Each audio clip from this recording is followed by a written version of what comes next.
మీరే చూశారు కదా. వాడు మన పేరు తిన్నప్పుడల్లా మీరు చప్పట్లు కొట్టాలి. గది చూసి కిందున్న మనోళ్ళు ఫాల్ అయిపోతారు. జగన్మోహన్ రెడ్డి గారు అధికారంలో ఉన్నట్టుంది కానీ కూటమి ప్రభుత్వం అధికారంలో ఉన్నట్టు లేదు.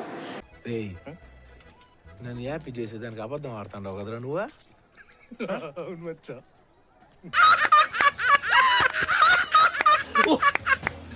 ఎందుకంటే జనం ఈరోజు ఈవీఎంతో గెలిచిన చంద్రబాబు నాయుడు. నీకేదో కిరికిరి పంచాయతీ పెట్టాలని సార్ కోరుకున్నట్టున్నది.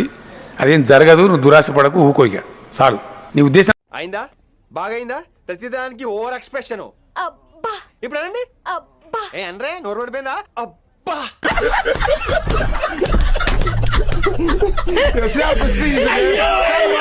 ఈరోజు వాళ్ళ భర్తల రక్తాన్ని, వాళ్ళు సంపాదించిన కూలీ డబ్బుల్ని ఎలా పీల్చేస్తున్నారో అందరూ గమనిస్తున్నారు. పొద్దున్నే బేవర్స్ గాళ్ళు ఎక్కువైపోయారు. ముఖ్యంగా రైతన్నలు అయితే చంద్రబాబు నాయుడు వెన్నుపోటుకి గిలగిల్లాడిపోతున్నారు.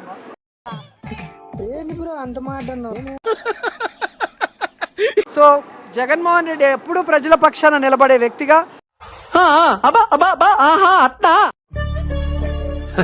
సరే తరలే, ఎన్నెన్నో అనుకుంటాం. ఈ రోజు రాష్ట్రంలో ఉన్న వైఎస్ఆర్సీపీ కార్యకర్తలందరికీ పిలుపునివ్వడం జరిగింది.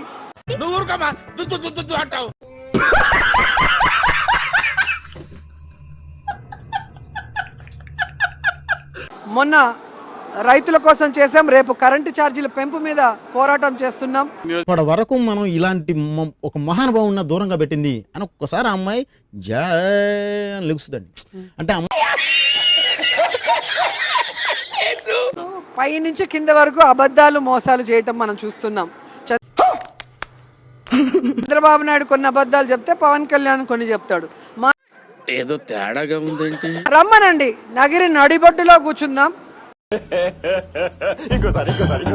5 ఏళ్ల మా ప్రభుత్వంలో మేమేం చెప్పాం, ఏం చేశాం.